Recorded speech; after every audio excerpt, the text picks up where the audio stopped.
निमन परिणाम सा आज अपने पढ़ने जा रहे हैं पॉलीमर। पॉलीमर यानी कि बहुलक। पॉलीमर सबसे पहले तो ये जानने की कोशिश करेंगे कि पॉलीमर होते क्या है। पॉलीमर को हिंदी में बोला जाता है बहुलक। बहुलक वो छोटी इकाई जो छोटी इकाइयों से मिलकर बनी होती है, एक बृहद अणु का निर्माण होता है, उसे पॉलीमर कहते हैं। यानी कि अब नॉर्मल अपने दैनिक जीवन की बात करें, छोटी से लेके बड़ी चीज जो अपने इस्तेमाल करते हैं वो सारी की सारी किसके अंतर्गत आती है?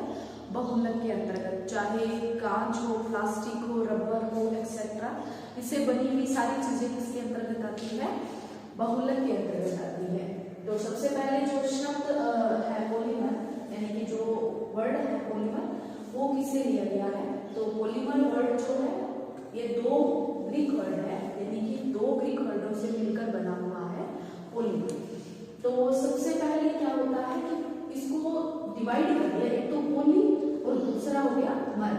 पोली का मतलब होता है अनेकों इकाइयां और मर का मतलब होता है यूनिट, यानी कि पार्ट, यानी कि छोटे छोटे अणु की बहुत सी इकाइयां एक साथ इकट्ठी होकर पॉलीमर का निर्माण करती है। और आगे नेक्स्ट इसमें देखा गया है कि ये जो पॉलीमर है इनको भी आगे कैटेगरीज में डिवाइड किया गया है। इनको दो कैटेगरीज में डिवाइड किया गया है। बेसिकली इसमें तीन दिखाई दे रहे हैं, बट अपने जो स्टडी में है वो सिर्फ दो ही टाइप की है। एक तो जो रहेगा कौन सा रहेगा? नेचुरल पॉलीमर, और दूसरा रहेगा सिंथेटिक पॉलीमर। तो सबसे पहले पढ़ेंगे अपने नेचुरल पॉलीमर के बारे में, यानी कि इन बहुलकों को क्या है क्लासिफाई किया गया है दो टाइप में। एक तो है नेचुरल पॉलीमर और दूसरा है सिंथेटिक पॉलीमर। नेचुरल पॉलीमर यानी जो नेचर से डायरेक्ट इस्तेमाल किए जाते हैं, वो सारे के सारे जो पॉलीमर रहते हैं, जो बहुलक रहते हैं, वो नेचुरल पॉलीमर कहलाते हैं। बेसिकली इसका एग्जाम्पल जैसे स्टार्च, सेलुलोज हो गया, बाकी जो वसा हो गई, ये सारी की सारी क्या रहती है? नेचुरल पॉलीमर्स होती है। यानी इसमें होता है these polymers are found in plants and animals. Examples जैसे कि प्रोटीन्स, सेलुलोज, स्टार्च और some resins और रबर। यानी कि रबर भी क्या होता है? रबर के भी पेड़ होते हैं, यानी रबर का जो पेड़ होता है उससे जो लिक्विड मटेरियल निकलता है, यानी जिसे अपने लेक्टस बोला जाता है, उसको इकट्ठा करके उसको जमाया जाता है, उसके बाद में अपने रबर का इस्तेमाल करते हैं। तो रबर भी क्या है? एक नेचुरल जो है पॉलीमर है। नेक्स्ट पॉलीमर आएगा, नेक्स्ट पॉलीमर आएगा जो है सेमी सिंथेटिक। सेमी सिंथेटिक का मतलब है कि वो होते तो है नेचुरल पॉलीमर ही, पर इनको थोड़ा कृत्रिम रूप से या ये कह दो इनको सिंथेसिस किया जाता है, बनाया जाता है। तो सेलुलोज डेरिवेटिव्स एक सेलुलोज एसीटेट, यानी जिसे नॉर्मल लैंग्वेज में रेयन बोला जाता है। रेयन के कपड़े बनते हैं, बाकी अदर कुछ चीजें भी बनती है लाइक रस्सी वगैरह। तो रेयन और cellulose nitrate etcetera are the usual example of this subcategories. यानी कि ये इनकी सब कैटेगरी है किसकी? तो ये है सब कैटेगरी सेलुलोज। तो सेमी सिंथेटिक पॉलीमर, ये पॉलीमर बहुत कम पढ़ा जाता है। बेसिकली दो ही पढ़े जाते हैं, एक तो होता है नेचुरल और एक होता है सिंथेटिक। नेक्स्ट जो पॉलीमर है वो है सिंथेटिक पॉलीमर। सिंथेटिक पॉलीमर का मतलब ये होता है वो पॉलीमर जिनको लैब में तैयार किया जाता है, जिनको फैक्ट्रीज में तैयार किया जाता है, वो पॉलीमर कहलाते हैं सिंथेटिक पॉलीमर। यानी कि ए variety of synthetic polymer is plastic, यानी प्लास्टिक में पॉलीथीन, जो पॉलीथीन अपने इस्तेमाल करते हैं वो वाली, और सिंथेटिक फाइबर्स जैसे कि नायलॉन 6 की क्या बनाई जाती है? रस्सियां बनाई जाती है। उसके बाद में आता है सिंथेटिक रबर। सिंथेटिक रबर्स भी दो होते हैं, ब्यूना S और Buna N are example of man made polymer extensively used in daily life as in industry. यानी कि जो नेचुरल पॉलीमर है वो अपने दैनिक जीवन की जो आवश्यकता है उसको कंप्लीट नहीं कर पाते, इसीलिए इन पॉलीमर्स यानी कि जो सिंथेटिक पॉलीमर है यानी संश्लेषित बहुलकों का निर्माण किया जाता है। और इसके अंदर जो है एक तो जैसे मैंने एग्जांपल दिया पॉलीथीन हो गया, नाइलॉन आ गया, और रबर में भी, क्योंकि रबर जो नेचुरल रबर है वो दैनिक जीवन की जो आवश्यकता है उसको फुलफिल नहीं कर पाता, इसलिए ये जो सिंथेटिक रबर भी प्रिपेयर किए जाते हैं जिसमें है ब्यूटा एस। तो ये अपने डेली लाइफ में इस्तेमाल किए जाने वाले पॉलीमर्स है।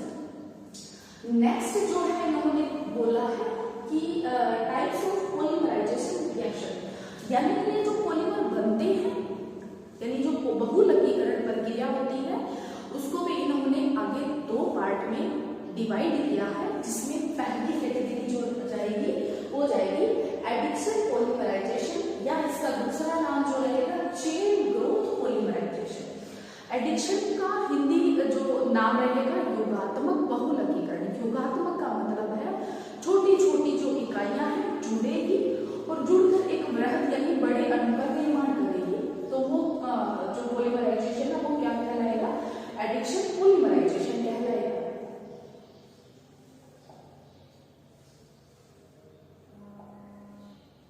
जिसमें सबसे पहला पॉइंट इन्होंने दे रखा है मैकेनिज्म ऑफ एडिक्शन पॉलीमराइजेशन, यानी मैकेनिज्म में पहला पॉइंट जो रहेगा फ्री रेडिकल का रहेगा। फ्री रेडिकल मींस मुक्त मूलक। मुक्त मूलक सबसे पहले तो अपने ये जानेंगे कि मुक्त मूलक होते क्या है।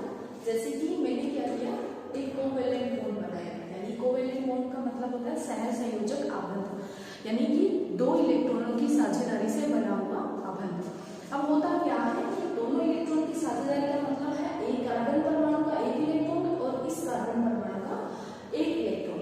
जब कोई केमिकल रिएक्शन होती है तो ये इनके बीच में जो बना बॉन्ड है ये क्या हो जाता है, ब्रेक हो जाता है, और इलेक्ट्रॉन्स जो रहते हैं अपने अपने परमाणु पे इस तरीके से डॉट के रूप में रिप्रेजेंट होते हैं। तो इन डॉट्स को या इन इलेक्ट्रॉन्स को बोला जाता है फ्री रेडिकल। फ्री रेडिकल, और इसका दूसरा नाम भी जैसे chain growth polymerisation. Chain growth का मतलब है चेन जैसे जैसे दूसरे ग्रुप जुड़ते जाएंगे वैसे वैसे ये चेन जो रहती है वो बढ़ती जाएगी, आगे बढ़ती जाएगी। सबसे पहला स्टेप इन्होंने दिया है chain initiation step. Chain initiation step का दूसरा हिंदी नाम रहेगा कि श्रृंखला प्रारंभ पद। अब श्रृंखला प्रारंभ पद का मतलब है कि फ्री रेडिकल यहाँ से बनने शुरू होंगे, यानी कि जैसे कि ये है बेंजोइल पेरोक्साइड, और बेंजोइल पेरोक्साइड में से ये जो ऑक्सीजन और ऑक्सीजन के सेंटर में जो बना बॉन्ड है ये ब्रेक होगा और एक इलेक्ट्रॉन्स क्या चले जाएंगे, इन ऑक्सीजन पे चले जाएंगे, यानी कि फ्री रेडिकल की फॉर्मेशन हो जाएगी। और यहाँ जो बना हुआ क्या है, फिनाइल रेडिकल।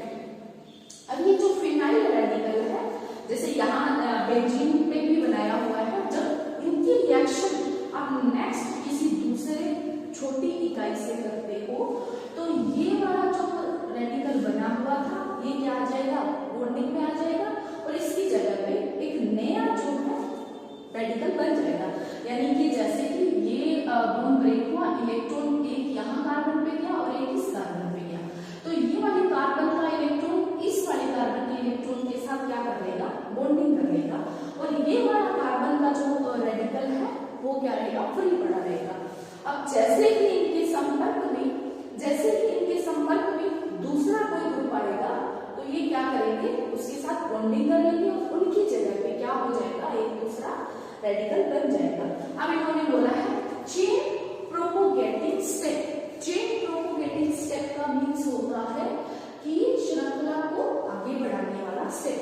पहले पॉइंट में हमने ये पढ़ा था कि भाई यहाँ पे फ्री रेडिकल बना था, दूसरे स्टेप में ये होगा जो पुराना बना हुआ फ्री रेडिकल है वो क्या करेगा, बॉन्डिंग करेगा और उसकी जगह पे एक नया फ्री रेडिकल बनेगा।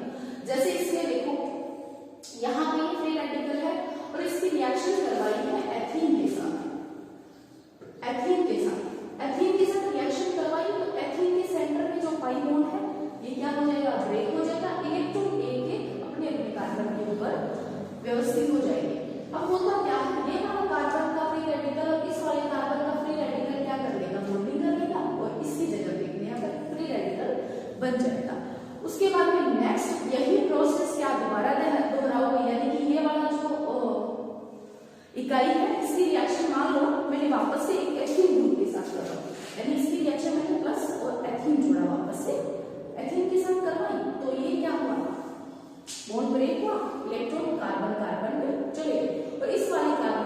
इस वाले कार्बन के साथ बॉन्डिंग कर ली और इसकी जगह पे एक नया फ्री रेडिकल बन गया। नेक्स्ट है chain terminating step. Chain terminating step का मतलब होता है, चेन टर्मिनेटिंग स्टेप का मतलब होता है कि श्रृंखला को स्थगित करने वाला, या यूं कह लो कि श्रृंखला को रोकने वाला स्टेप। तो यहाँ पे होता क्या है कि ये जो फ्री रेडिकल पहले बना हुआ था, यानी जैसे इसमें बना हुआ है फ्री रेडिकल, ये बना हुआ है फ्री रेडिकल ये वाला, और जो पुराना फ्री रेडिकल है वो क्या कर लेंगे, दोनों बॉन्डिंग कर लेंगे इस तरीके की। तो यहाँ क्या होगा, यानी कि इस तरीके की बॉन्डिंग कर लेंगे ये वाला। तो यहाँ क्या होगा कि यहाँ पे कोई भी अलग से किसी भी तरीके का फ्री रेडिकल नहीं बनेगा। जो पुराने बने हुए फ्री रेडिकल्स थे वो क्या आ जाएंगे, बॉन्डिंग में आ जाएंगे, यानी वो बंद बना देंगे। जैसे एक तो ये वाला हुआ और एक ये वाला हुआ, ये दोनों क्या कर लेंगे, बॉन्डिंग में आ जाएंगे, जैसे कि ये वाला। तो यहाँ पे क्या होगा, दोनों फ्री रेडिकल जो पुराने बने हुए थे बॉन्डिंग में आ जाएंगे। यहाँ पे कोई नया फ्री रेडिकल यानी मुक्त मूलक नहीं बनेगा, और ये जो रिएक्शन है वो यही क्या हो जाएगी, स्थगित हो जाएगी।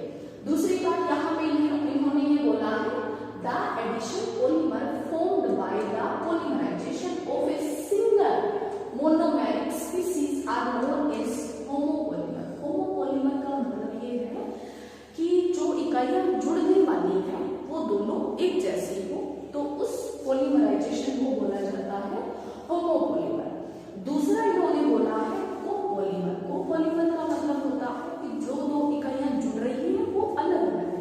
अब होमो में आप एग्जांपल किसका ले सकते हो, एथिलीन का एग्जांपल ले सकते हो। जैसे मैंने क्या किया, CH2 डबल बॉन्ड CH2, इसका क्या किया, पॉलीमराइजेशन किया। इसकी दो इकाई थी मैंने, तो दोनों इकाई क्या होगी, एक जैसी होगी, तो उसे बोला जाता है होमोपॉलीमर। और कोपॉलीमर में जैसे रिएक्शन हुई किसी, यहाँ पे ब्यूटा 1,3 डाइईन की रिएक्शन स्टाइलिन के साथ की, तो इन्होंने क्या बनाया, ब्यूना एस। और ब्यूना एस क्या है, सिंथेटिक रबर है, और इन पॉलीमराइजेशन को बोला जाता है कोपॉलीमर या हेटेरोपॉलीमर। धन्यवाद। अगर वीडियो पसंद आए तो चैनल को लाइक करें, सब्सक्राइब करें।